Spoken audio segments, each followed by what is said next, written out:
IGRTC, that is Inter-governmental Relations Technical Committee, which by law is the secretariat for both the summit and the Council of Governors, that is bestowed the mandate to coordinate the activities of the summit and the resolutions of the summit, as well as also the mandate to ensure implementation of the mandate of Inter-governmental Relations Technical Committee in coordination of harmonious relations between the two levels of government, as well as also being able to facilitate implementation of the transfer of functions and all the residual mandates of the defunct transition authority on issues of functions, transfer of functions, assets and resources to either levels of government, and ensure as well that the reports of and the resolutions of the summit are implemented to the letter.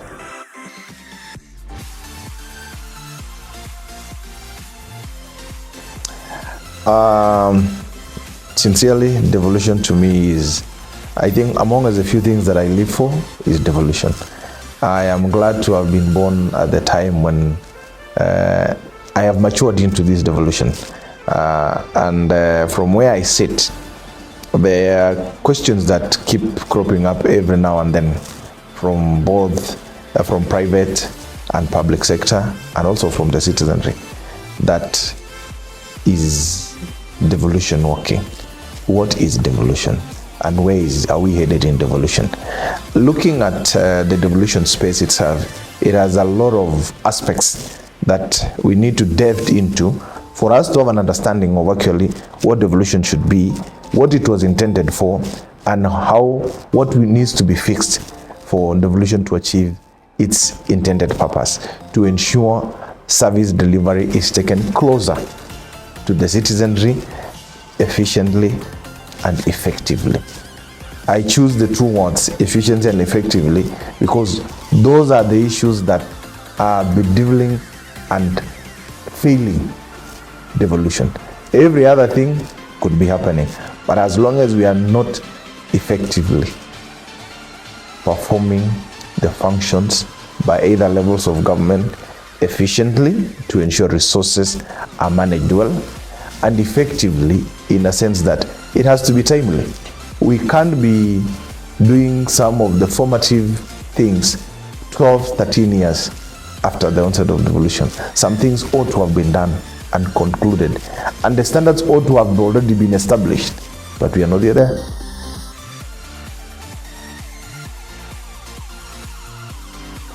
Amongst the reforms that we are doing, and we want to appreciate the KDSP program, that when we made our proposal as IGRTC, they agreed to our thought process and what we intend to do.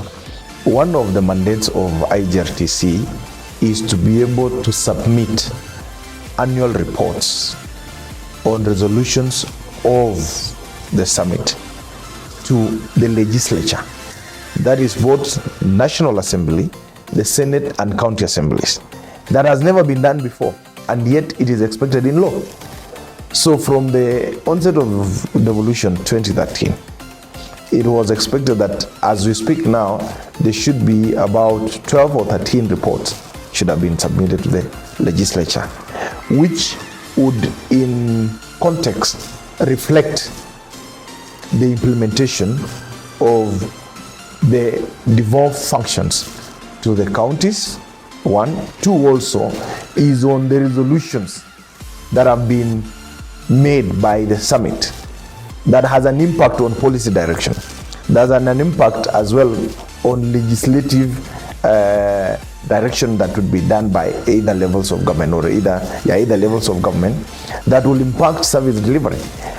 Also, those reports also would have been able to reflect on the coordination, the ADR activities, opportunities that the summit has been able to seize, challenges that the summit would have been able to address. And at the same time, also, if you expand that, it will be able to give us an understanding of the challenges that we are facing in devolution. what would be the next options or solutions to seal those gaps, to strengthen devolution and to entrench devolution further. So for lack of that, resolutions, decisions have been made, policy directions have been given, but then it has not been conclusively handled as envisioned by law. So what KDSP is supporting us is to be able to develop a framework that will allow now that the summit with its secretariat IGRTC develops that report, submits the report to the summit. The summit deliberates, adopts that report, and that report should be handed over now to the legislatures. Now that framework does not exist because, save for that statement that a report needs to be submitted to the national legislature, there are no guidelines, there are no regulations. So through this support, we would be able to develop the guidelines, the framework, and by extension, once we have the two, then regulations can be enacted.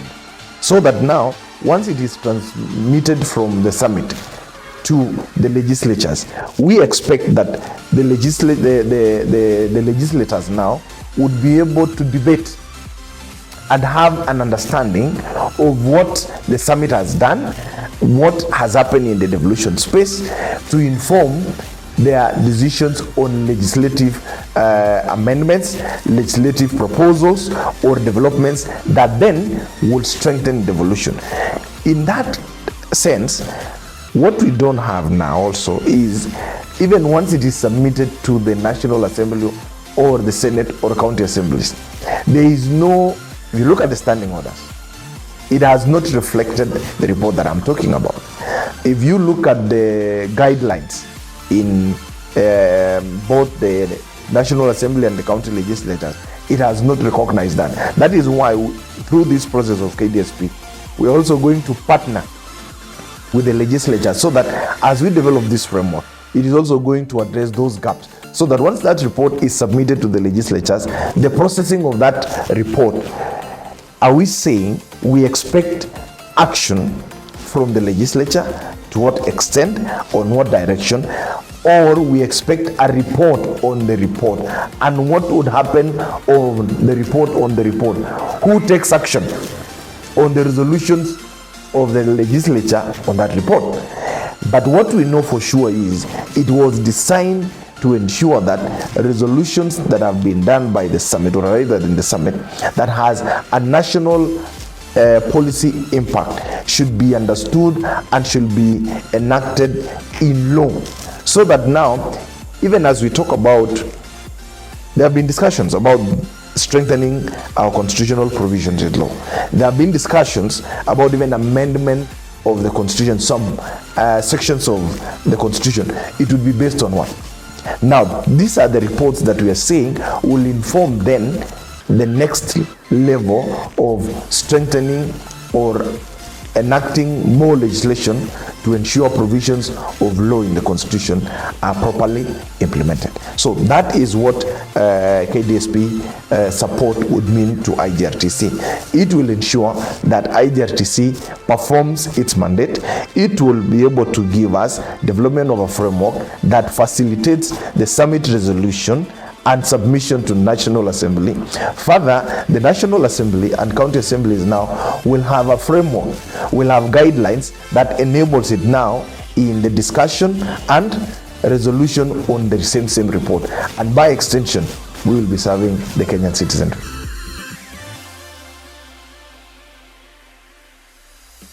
We have started the process internally because, like I said, this is one of our mandates. So we have reflected on it.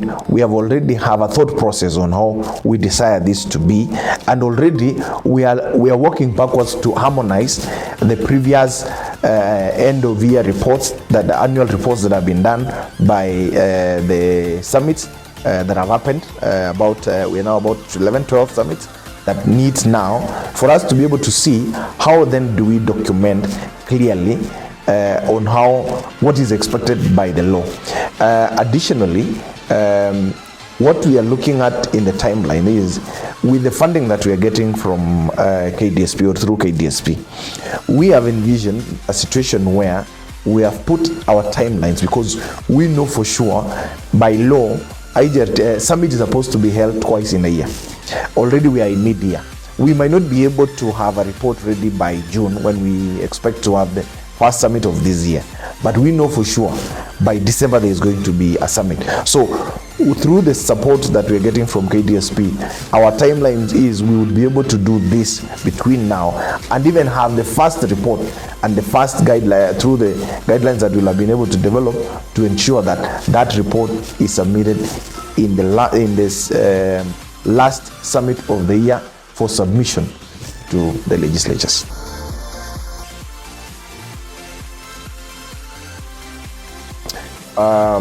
The impact I see is in the fact that one, the legislature will have a better understanding. You know, as we speak now, there is no direct link between the work of the summit and the legislature. Even as we speak now, we have just unbundled our functions. We have done unbundling and delineation and clarification of devolved functions. And we are expected to have notified the National Assembly. But for what purpose?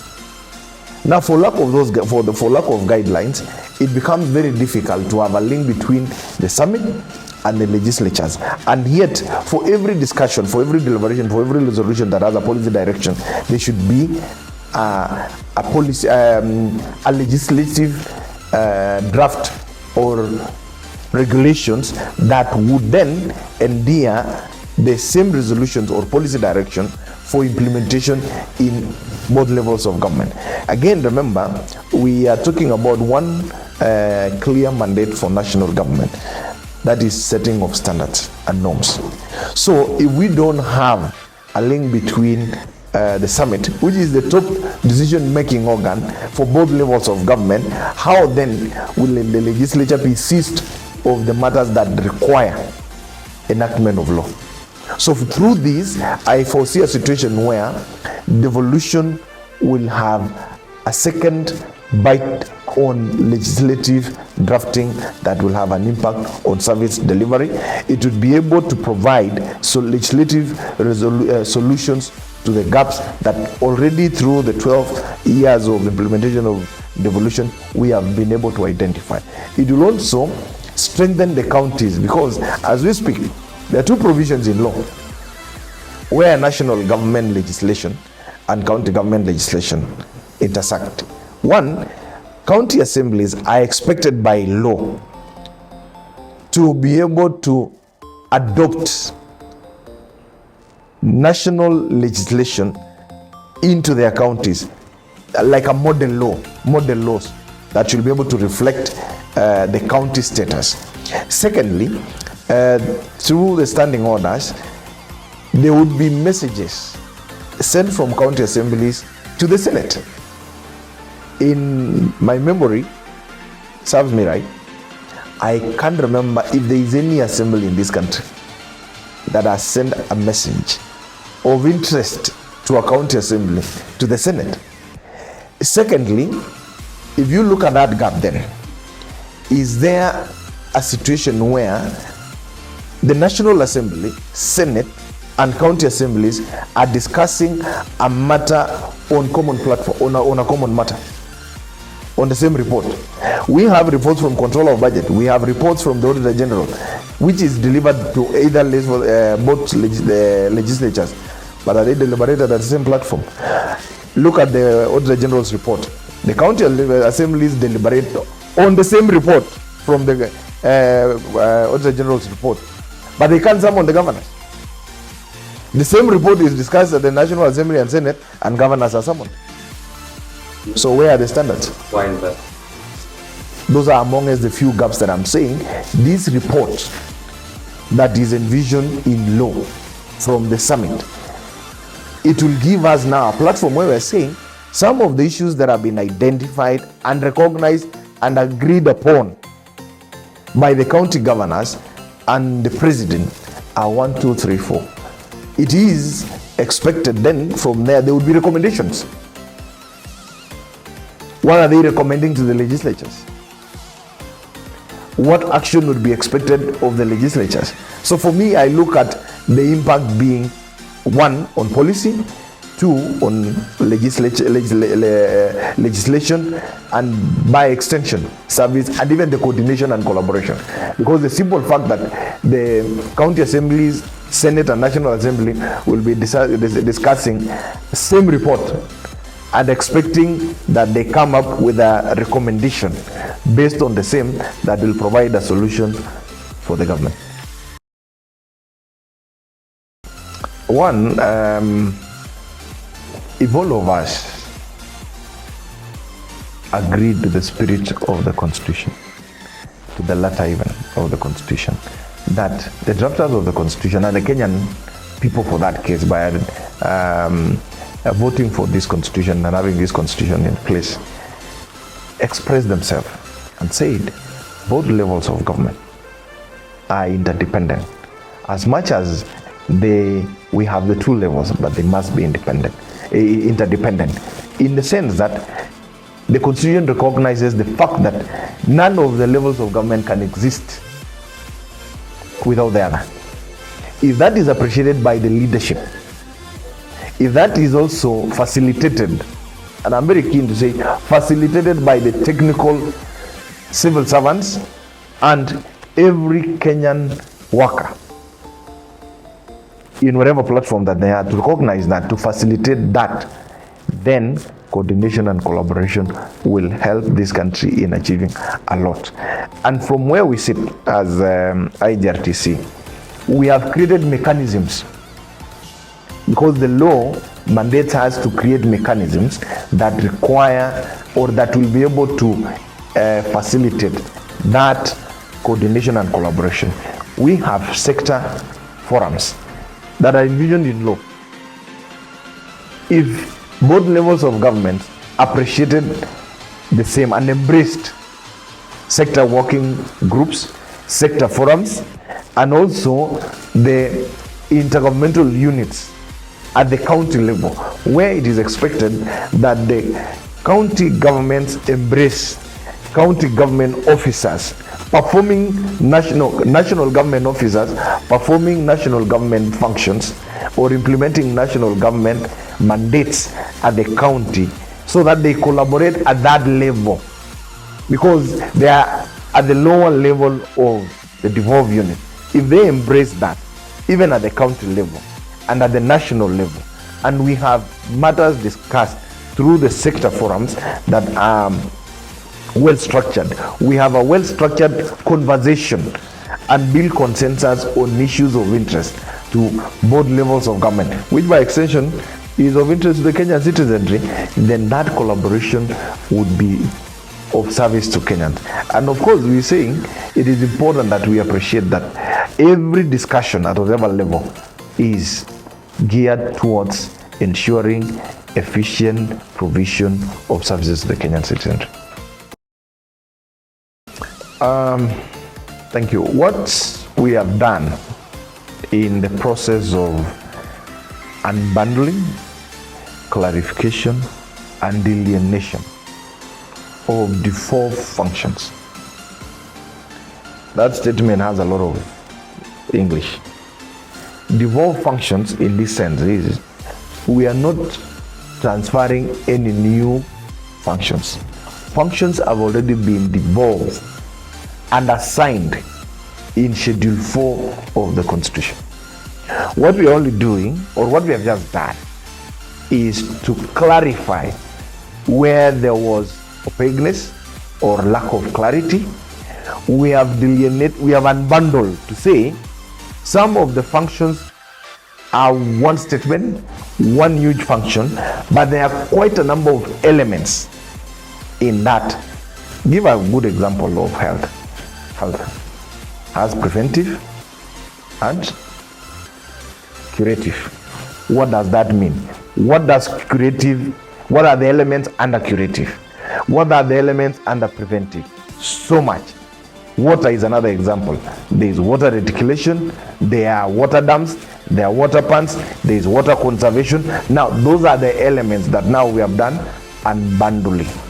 And then clarification is where some of the functions had been assigned to both levels of government and was not clear to what extent. Like I would use a very good example, county transport, road networks. To what extent does county perform county transport? And what is the role of national government in county transport? Okay, does county transport then mean all roads within a county? You get it? So that is why we are doing clarification. So that now, because progressively, as devolution is being implemented, we are realizing there have been challenges that have been created by lack of common understanding on what a function means or what implementation of a function means. So that is one. So we have been able, through that process, it then makes it easy for both levels of government, even the citizenry, to understand either levels of government mandate, and so that when Kenyans have expectations, they know who is expected to perform what role and who is expected to perform this specific function to what extent. And so when you ask of what would be the impact, one, the impact would be on resources, and resources in this case would even include assets, it will include human resource, it will include finances. So once we have done the process of unbundling, clarification and delineation, they would be expected that once we transfer these clarified unbundled functions, there would be attendant resources to the functions. So as we transfer them through gazettement, it is also expected that resources that will be identified alongside, which are attendant to the function, will be moved to either level of government. It is not only to the counties, also to national government. So there would be resources that will move to the counties and those which will move to the national government. There would be also a greater impact in the fact that based on that then, through the budget process, counties are expected to get additional funds in view of the extra elements of the functions that they have gotten.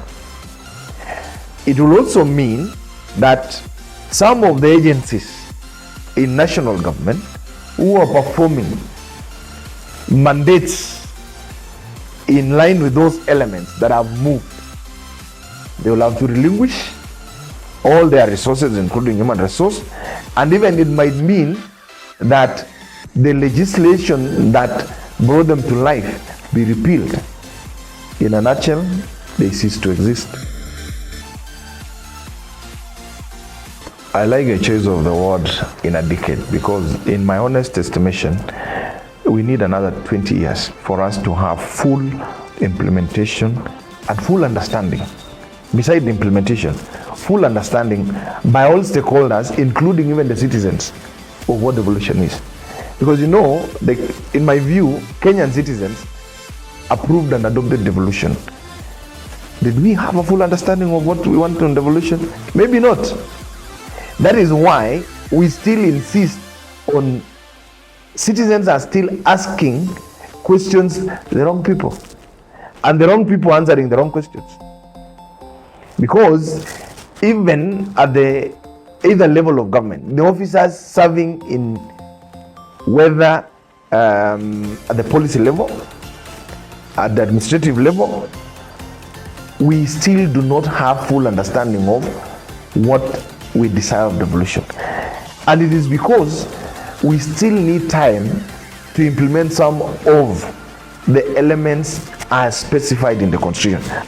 A very good example is what we are discussing, the framework on how do we develop the summit report, how do we handle the summit report. It tells you we are not yet fully implementing devolution. So for me, looking at the next 20 years, I think with the reforms that are ongoing, more sensitization, more public participation, more understanding of what devolution would be, and that understanding will come through experiencing devolution, with